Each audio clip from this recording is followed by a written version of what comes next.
মতুয়াদের ক্ষোভ থামাতেই কি দাওয়ায় সিএ? তাই কি ভোটের আগে রাজ্যে সিএ কার্যকর করতে তৎপর কেন্দ্র? কারণ গেজেট নোটিফিকেশন করে এম্পাওয়ার্ড কমিটি গঠন করেছে স্বরাষ্ট্র মন্ত্রক। নাগরিকত্ব দেওয়া বা খারিজের সিদ্ধান্ত নেবে এই কমিটি। কিন্তু মতুয়াদের অনেকেরই প্রশ্ন, নাগরিকত্বের সার্টিফিকেট হাতে পাওয়ার পর চূড়ান্ত ভোটার তালিকায় নাম তোলার জন্য আবেদনের সময় থাকবে তো?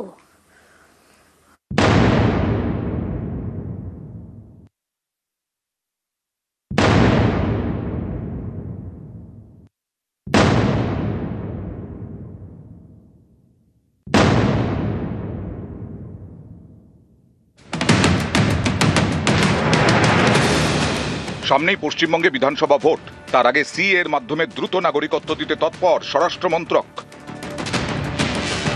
গেজেট নোটিফিকেশন করে গঠন করা হলো এম্পাওয়ার্ড কমিটি। পশ্চিমবঙ্গের কমিটির নেতৃত্বে রাজ্যের জনগণনা বাস্তবায়নের দায়িত্বে থাকা ডেপুটি রেজিস্ট্রার জেনারেল। কমিটি সদস্য হিসেবে থাকবেন আইবির ডেপুটি সেক্রেটারি পদমর্যাদার অফিসার, ফরেনার্স রিজিওনাল রেজিস্ট্রেশন অফিসের মনোনীত আধিকারিক, পশ্চিমবঙ্গের ন্যাশনাল ইনফরমেটিক্স সেন্টারের আধিকারিক, পোস্টাল ডিপার্টমেন্টের ডেপুটি সেক্রেটারি পদমর্যাদার আধিকারিকও থাকবেন কমিটিতে।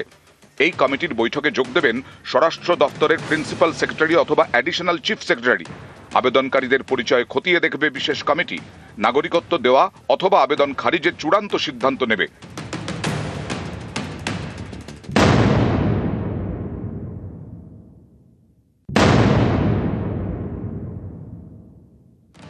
বিজেপির বড় ভরসা মতুয়াদের ভোট।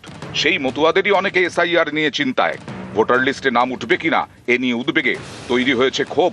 কারণ এসআইআরে উত্তর 24 পরগনা এবং নদিয়া জেলা থেকে সব থেকে বেশি ভোটারের নাম বাদ পড়েছে। উত্তর 24 পরগনায় বাদ পড়েছে 1,88,746 জনের নাম, নদিয়ায় 1,698,000। এই দুই জেলাতেই মতুয়া ভোটারের সংখ্যা বেশি। হ্যাঁ, আশঙ্কা তো করবো যে মতুয়া সমাজে তাদের যদি বাদ যায়, সেটা তো সমর্থন কখনো করব না। এই বিধানসভা নির্বাচনের প্রাক্কালে নাগরিকত্ব দেওয়ার এত তড়িঘড়ি পরিকল্পনা কেন? এতদিন তারা কোথায় ছিল?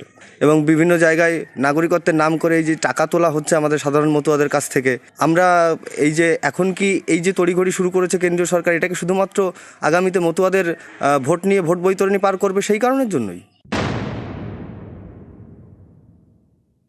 আমরা তো সবসময় চাই দ্রুততার সাথে যারা আবেদন করেছেন সিএতে সেগুলো দ্রুততার সঙ্গে নিষ্পত্তি হোক। এবং একটি কথা পরিষ্কারভাবে বলে রাখি, হিন্দু যারা বা হিন্দু সহ মুসলিম ব্যতীত বাংলাদেশ থেকে যারা ধর্মীয় কারণে এই দেশে এসছেন, তাদের নিরাপত্তার দায়িত্ব ভারত সরকারের, কেন্দ্রের সরকারের। এই এসআইআর বলা হয়েছিল 1,20,00,000 রোহিঙ্গা বাংলাদেশি অনুপ্রবেশকারীর নাম বাদ দেওয়া, কিন্তু মাঝখান থেকে যে 58 লক্ষ মানুষের নাম বাদ গেছে, তার মধ্যে 24 লক্ষ মৃত আর প্রায় 22 লক্ষের বেশি মানুষ তারা হচ্ছেন যারা ডকুমেন্ট প্রডিউস করতে পারেনি, এবং এই সংখ্যাটা 90% মতুয়া সম্প্রদায়ের মানুষ। তারপরে এরা এত বছর বিজেপিকে ভোট দিয়েছেন, আজকে সেই বিজেপি এসে এদের নাগরিকত্ব কেড়ে নিচ্ছে। আর আজকে এই তালিকা প্রমাণ করলো সবচেয়ে বেশি বিপদগ্রস্ত হবেন, ক্ষতিগ্রস্ত হবেন মতুয়া সম্প্রদায়ের মানুষ। সেটা কার্যত দেখা গেল আমরা সঠিক ছিলাম। নিউজ 18 বাংলা।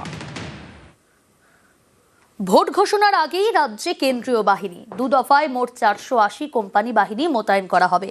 1 মার্চ এবং 10 মার্চ এই প্রথম ভোট ঘোষণার আগে রাজ্যে এত সংখ্যক বাহিনী মোতায়েনের সিদ্ধান্ত।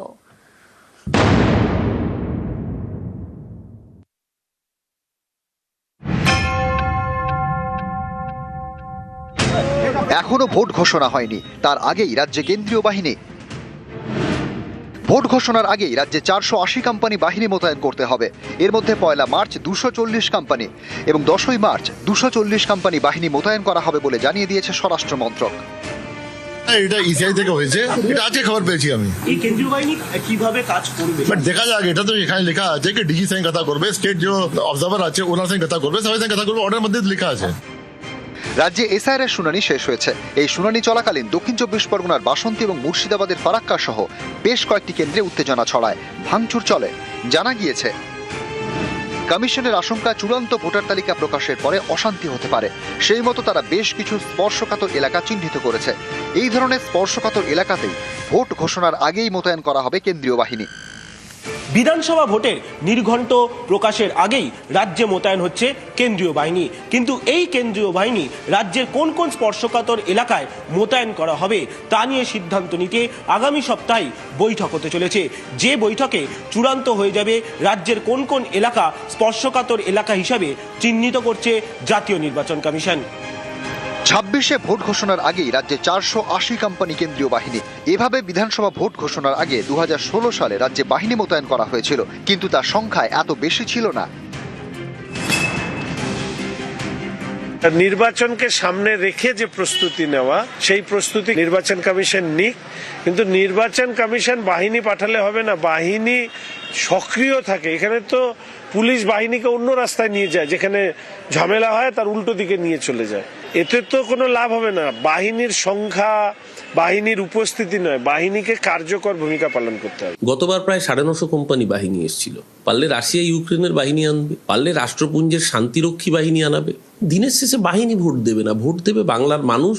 যে বাংলার মানুষ দেখছে বিজেপির বঞ্চনা, বিজেপির অত্যাচার, এই লজিক্যাল ডিসক্রিপেন্সির নামক অসভ্যতা, বাংলা ভাষায় কথা বললে অত্যাচার। 10.5 কোটি বাঙালি যখন ভোট দিতে যাবে, ভোটের লাইনে এই হয়রানিগুলোর লাইন বাঙালি ভুলবে না। সোমরাত বন্দ্যোপাধ্যায়, নিউজ 18 বাংলা।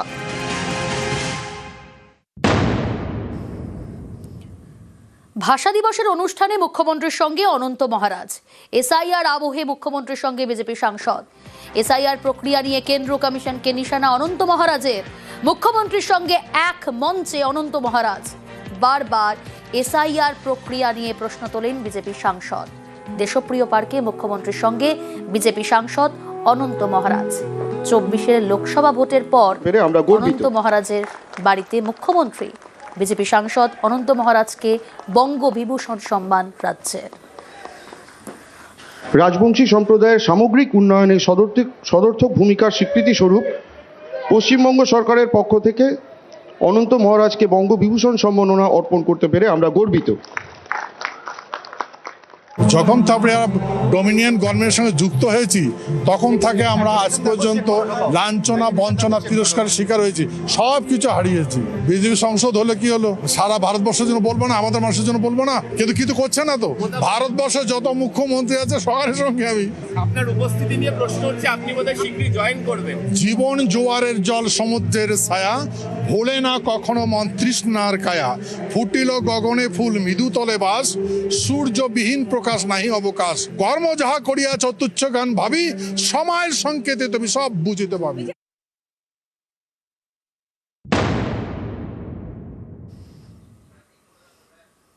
জল্পনার অবসান, তৃণমূলেই প্রতিকুর রহমান। তৃণমূলে যোগ প্রতিকুরের। অভিষেকের উপস্থিতিতে তৃণমূলে যোগদান। সেলিমের বিরুদ্ধে ক্ষোভ উগরেই সিপিআইএম ত্যাগ। অভিষেকের সঙ্গে বৈঠক প্রতিকুর রহমানের। সান্নিক রয়েছে আমার সঙ্গে সরাসরি। সান্নিক, জল্পনার অবসান, তৃণমূলে যোগ দিলেন প্রতিকুর রহমান। টিকিট কি পাচ্ছেন আসন্ন নির্বাচনে?